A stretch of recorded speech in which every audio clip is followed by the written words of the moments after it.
$1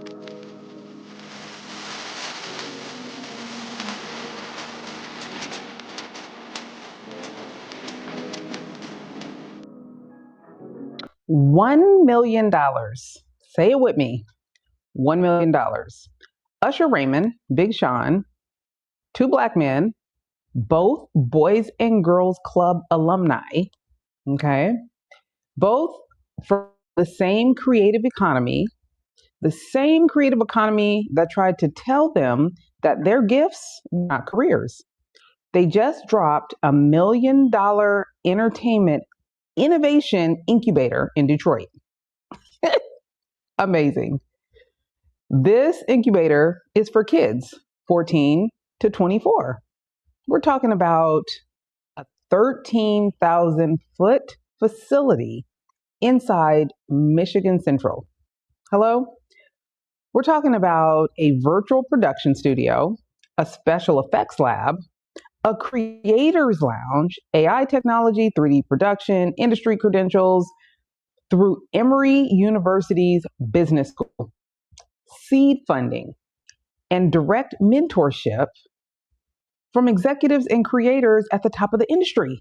Oh my God. And before you clap and scroll, I need you to sit with this for a second. The internet saw this story and immediately started arguing about whether Usher is still relevant and whether Detroit was going to actually use it. That was the conversation. This is not a debate. This is a distraction. And that's exactly how the narratives get hijacked right in front of you every time, right in front of your face while you're busy being petty in the comments or just scrolling by. The narrative gets lost. Welcome to the Judgment Zone. I'm your T, your Chief Controller, and we are fighting anti-intellectualism one episode at a time over here. And today, we're talking about what $1 million investment in Black creative infrastructure actually means, and why the false narratives surrounding it is exactly the kind of thing that will cost our next generation if we don't listen. We got to call it out. We can't keep acting like this isn't a thing, okay? That's also why media training is so important, not just for the kids, but also for the adults, so we can train them to understand how to what? Control the narrative. Hello. That's what we're talking about. Because you can't have a contribution like this to your community and then nobody knows about it. And then what they do here is negative because there's nothing negative about this. All right. Let me get into this because I actually think it's a good thing. And you let me know by the end of this what your thoughts are. Because, it's weird to me how something like this can be spun as negative. Anyways, let me give you the full picture because the headlines are not doing the work. The Detroit Entertainment Innovation Incubator is being housed in the new Michigan Central Boys and Girls Club in southeastern Michigan. And I'm telling you this too because hopefully somebody will hear it that actually has some money too to drop and they'll get some ideas on how they can also contribute. Okay? So it's scheduled to open February 2026. It was scheduled to open. Michigan Central is a 30-acre innovation district in Detroit, not a community center in the traditional sense. We're talking about a space where startups, industry partners, and community organizers are literally in the same building.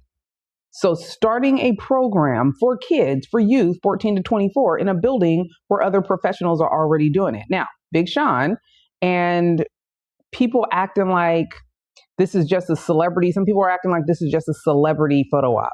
This man, Big Sean, I'm talking about, has made 5 significant investments in Boys and Girls Clubs in southeastern Michigan. He's been doing this since 2018. 5. 1, 2, 3, 4, 5. He funded four fully operational recording studios across club locations, Boys and Girls Clubs. More than 10,000 kids have already walked through those doors to be touched by his donation. They're in a recording studio, production software, they have DJing equipment, and a drum line. This incubator is the next chapter, not the first one, okay? This is the next level. Usher's New Look, okay, which he founded, so Usher's New Look, he has an organization, Usher's New Look. It was founded in 1999. It's touched about 50,000 youth globally. This isn't a new hobby for him either. This is, I think, 25-year track record now. And it's crazy because as long as I've been doing PR, one thing I can tell you for sure is that nonprofits, civic organizations, and nonprofits do the worst job in telling their story and talking about the work that they're doing. So when you have a celebrity that then has a nonprofit, they're going to do the work, but you don't always hear about it because that's not really their forte. You know what I'm saying? Their forte is their talent and then the giving piece and maybe the bossy piece, but the actual storytelling never gets told. The other partners matter too. Okay, I think it's Itch Sports or Litch Sports Entertainment, and they run Detroit Red Wings and Detroit Tigers. They already have 5 esports lounges inside the club located across Detroit. So Emory University's business school is providing industry recognized credentials to kids who participate. Let me say that again. Emory University's business school is providing industry recognized credentials to these kids that participate in this program. This isn't a handout. This is a handshake and something that leads to a career. The Boys and Girls Club of Southeastern Michigan serves more than 17,000 youth every year. More.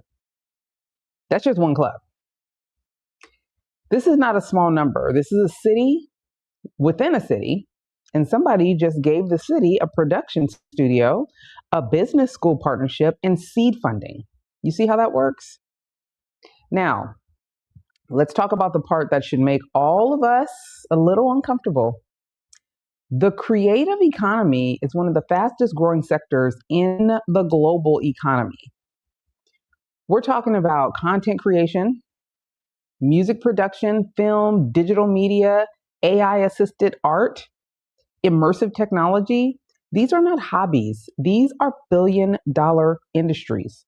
And for decades, Black and brown kids with natural talent in these spaces were told to pursue something else, something more stable, something real, and to treat their gift as a side hustle. Treat your gift, go get you a real job, and then that gift that you have, use it as a side hustle. Yeah, no more. Those days are long gone. That's not even a strategy. That that's crazy now that I think about it. But that was the narrative. The narrative has always been for creative Black and brown kids to just use that as a side hustle. Put that on the side and go get a real job. That narrative is gone. And it was a comfortable narrative for everyone except the kids who believed it. Here's the controversial part though. When Usher says his mission is to minimize the access gap, and we have so many gaps in this world, in this country right now, that sounds inspiring. And it is. But it's also quietly acknowledging that the gap exists in the first place. It exists because public schools in cities like Detroit have been systemically underfunded. It exists because arts education is always the first thing that gets cut when the budget gets tight. It exists because the creative economy has been culturally treated as less than legitimate. They don't get financing. You know, that's pretty much it. But this is engineering, even through streaming platforms, gaming, content creation, music production, and generating more economic output than entire sectors of traditional industry. And you want them to put that on the back burner? Wow. So when 2 Black men write $1 million check to give Detroit kids what should have been in the curriculum in the first place, that should not go uncelebrated. I think it's important. It should feel like a correction. Yeah, it should also feel like a correction. An expensive, generous, necessary correction that should not have been there in the first place. I'm not telling you to be ungrateful, but I am telling you to be clear eyed. Gratitude and accountability can both coexist. Usher and Big Sean deserve their flowers, absolutely. And the system that made their investment necessary deserves to be named. We got to talk about that. So, what does this have to do with controlling the narrative? Glad you asked. Everything. The false narrative around the story has several versions. Okay, version number one, celebrities throw money at problems and it does not change anything. Disproven. Big Sean has 5 investments and 10,000 kids with receipts on hand because he's been doing this for a while. Okay, version number two. This is just PR for Usher's comeback and his tour. He's irrelevant. What? The motivation does not change the square footage of the studio or the credential of the young people that are going to get their resumes. You know what I'm saying? These kids are going to win. Maybe Usher wins too, but these kids are going to win. Version number three, Detroit kids do not need entertainment incubators. They need jobs. That's the other narrative that's out there.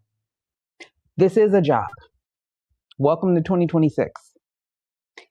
Here's the control lesson I want you to take from today. Every major investment like this is vulnerable to narrative hijacking. The moment a story breaks, the internet starts building a frame around it.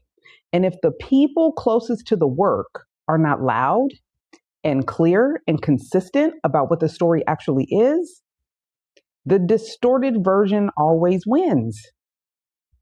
That's true for Usher's investment. That's true for Big Sean's work. It is also true for your brand, your organization, your work, and your legacy. If you're not controlling the narrative, someone else is defining it for you, and usually not in your favor. To control the narrative, you have to understand it first. You have to know what story is already out there. You have to know what gaps exist. You have to know what the audience believes and where the misinformation is gaining traction. That is not spin, that is strategy. And it is exactly how this is showing up right now. That's what this is all about. Here's my ask. I have 3, actually. 1, 2, 3. First, subscribe to my YouTube channel. Not later, right now. We're not reacting to headlines. We're breaking down systems, the strategies and the narratives that shape the world we're operating in now. Okay? You need to understand this should be in your rotation at least once a week. I should see you once a week. Second, drop a comment below. Tell me, do you think celebrity funded programs like this are enough? Or do we need to hold institutions accountable for not building this in the first place? I want the real answers, not the safe ones. And then third, head over to Control the Narrative on my Substack. Okay? I'm going a little deeper on the creative economy, the wealth gap in media production, okay, and exactly why controlling your narrative is not optional in 2026.